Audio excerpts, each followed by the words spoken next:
belajar mengenai sifat koligatif larutan.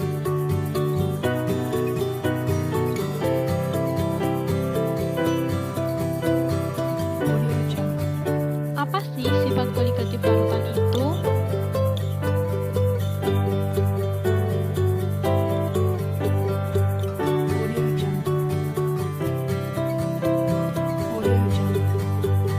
Sifat koligatif larutan adalah sifat larutan yang hanya dipengaruhi oleh banyaknya partikel zat larut. Jadi, sifat koligatif larutan tidak bergantung pada jenis zat larut, namun bergantung pada konsentrasinya saja. Sebelum kita menuju ke macam-macam sifat koligatif larutan, kita harus mengetahui dua hal terlebih dahulu, yaitu molalitas dan fraksi mol.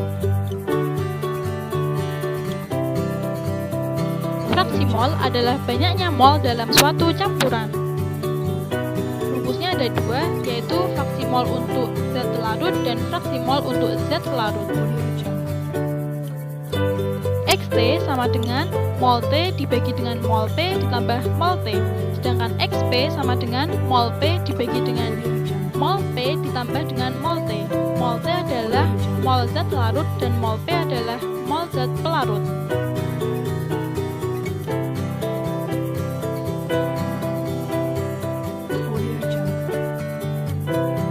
Yang kedua yaitu molalitas. Molalitas adalah ukuran konsentrasi dari suatu zat terlarut di dalam suatu larutan dalam sejumlah massa tertentu dari pelarut.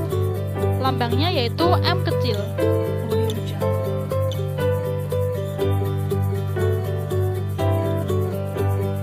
Rumusnya M sama dengan mol zat larut dibagi dengan massa pelarut, atau bisa juga 1000 dibagi dengan gram pelarut dikali dengan gram zat larut dibagi dengan mR zat terlarut. Oke, sudah tahu ya tentang pengertian sifat koligatif larutan. Lalu, apa saja ya sifat koligatif larutan itu?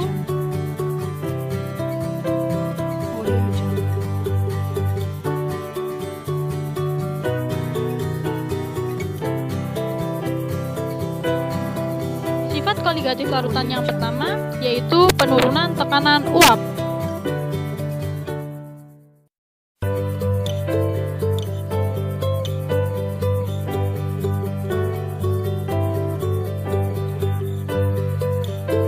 Coba kita lihat gambar itu. Itu adalah gambar air yang sedang dididihkan. Pada saat mendidih, air akan muncul gelembung-gelembung ya.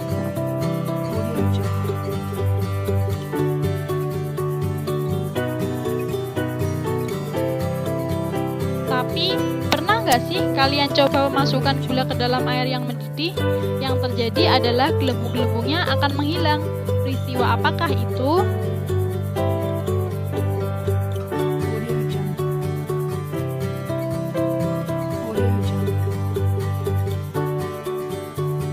Jadi, telah terjadi penurunan tekanan uap dalam pendidihan air. Adanya zat larut yang dimasukkan dalam suatu pelarut akan menyebabkan tekanan uap larutan menjadi lebih rendah dari tekanan uap larut. Jadi, tekanan uap pelarut lebih besar dari tekanan uap larutan.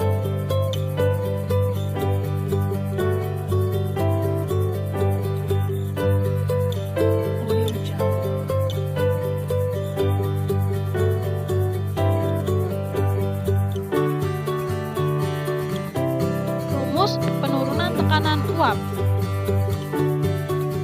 Delta P sama dengan P0 min P atau Xt kali dengan P0, sedangkan P sama dengan Xp dikali dengan P0. Delta P adalah penurunan tekanan uap jenuh larutan, P adalah tekanan uap jenuh larutan, P0 adalah tekanan uap jenuh larutan, dan X adalah fraksi mol.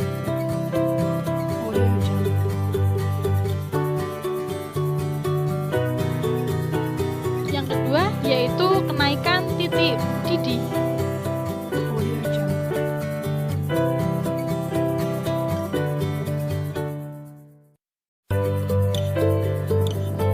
Pernah nggak sih kalian memperhatikan saat memasak mie instan, saat air sudah mendidih dan kita masukkan mie, airnya tidak jadi mendidih. Mengapa demikian?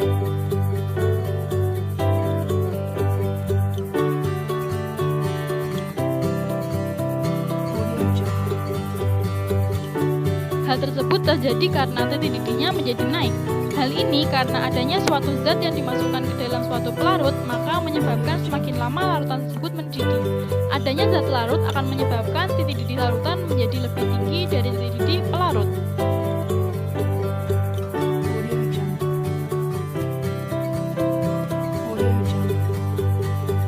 Rumus untuk kenaikan titik didih.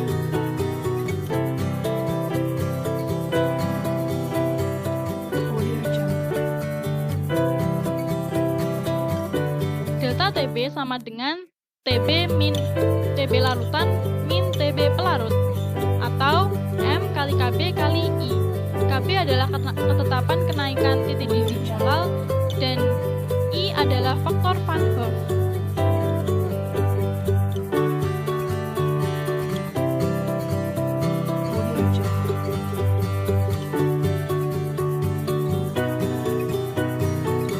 Yang ketiga yaitu penurunan titik beku.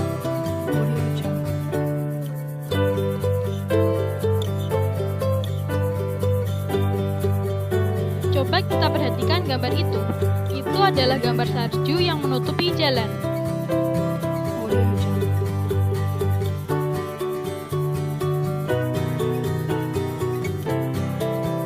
Kalau salju menutupi jalan, pasti kendaraan tidak bisa jalan.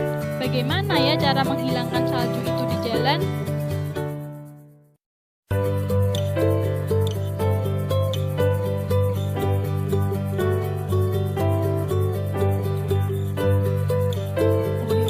Ya, dengan diberi garam di atas salju ya. Salju diberi garam akan membuat salju mudah mencair. Kenapa bisa begitu?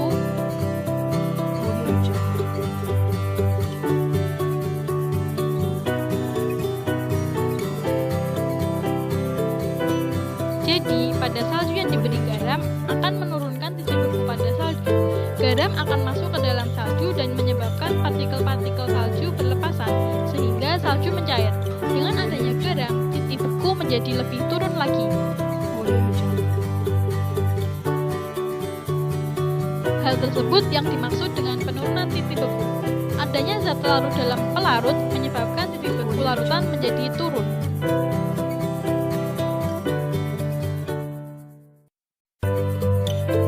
Untuk penurunan titik beku.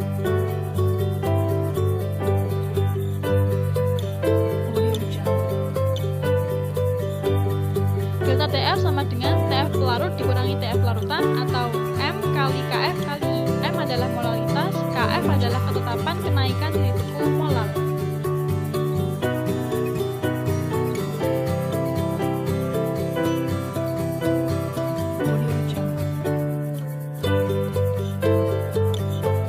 Keempat adalah tekanan osmosis.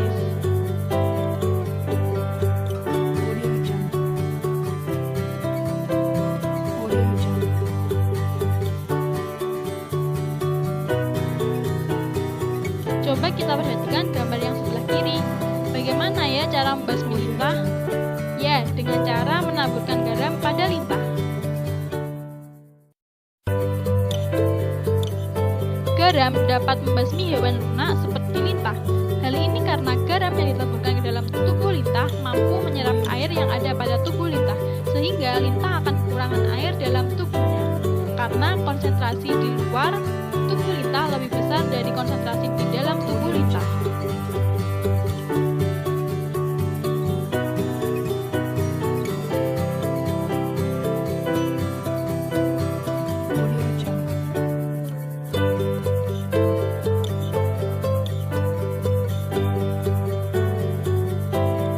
Osmosis adalah peristiwa berpindahnya molekul dari larutan konsentrasi rendah ke konsentrasi tinggi melalui selaput semi-permeabel. Perlu adanya tekanan untuk mengimbangi dorongan molekul pelarut melewati selaput permeabel. Tekanan tersebut yang dinamakan dengan tekanan osmosis. Rumus untuk tekanan osmosis. P sama dengan M R kali T kali I. M adalah molaritas, R adalah tekanan gas, dan T adalah suhu. Suhunya harus dalam bentuk Kelvin ya.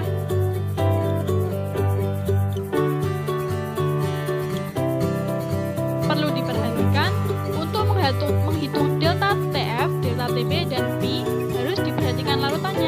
apakah larutan tersebut elektrolit, non-elektrolit, dan pada perhitungannya harus dikalikan dengan I sama dengan 1 ditambah dengan N-1 kali A adalah derajat ionisasi.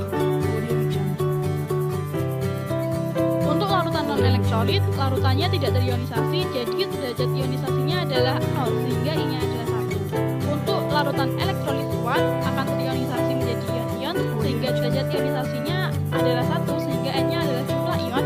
Untuk larutan non-elektrolit, maka derajat ionisasinya adalah antara 0 dengan 1.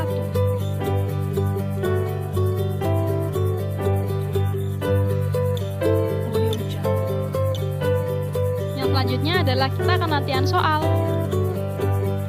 Soal yang pertama.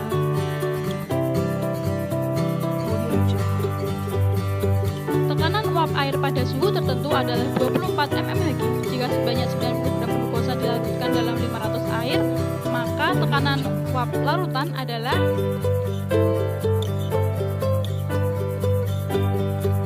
pertama-tama kita harus menulis apa yang diketahui dari soal terlebih dahulu.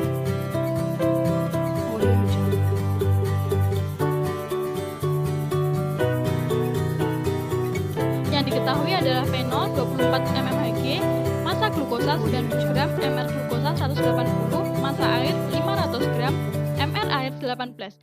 Yang ditanyakan adalah tekanan uap larutan atau P.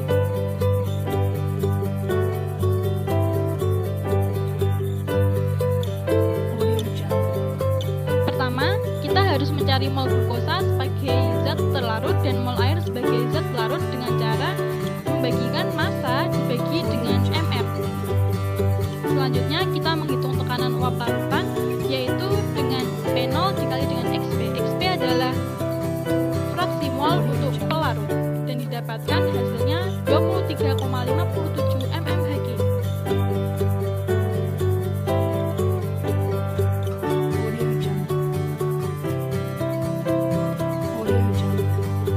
Soal yang kedua.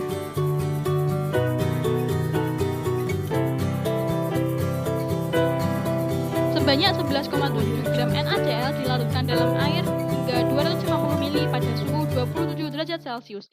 Jika R sama dengan 0,08, maka tekanan osmosis larutan tersebut adalah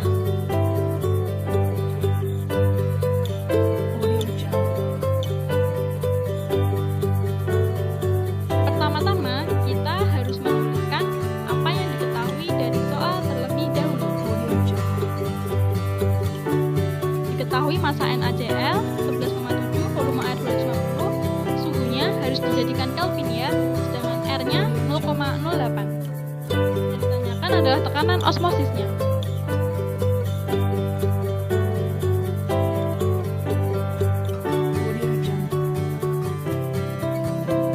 Ingat bahwa NaCl merupakan larutan kuat sehingga I-nya sama dengan jumlah ion. Jumlah ion NaCl ada 2, Pi sama dengan mR kali T kali I. I-nya sama dengan 2, M adalah molaritas dan didapatkan tekanan osmosisnya adalah 38,4 atm.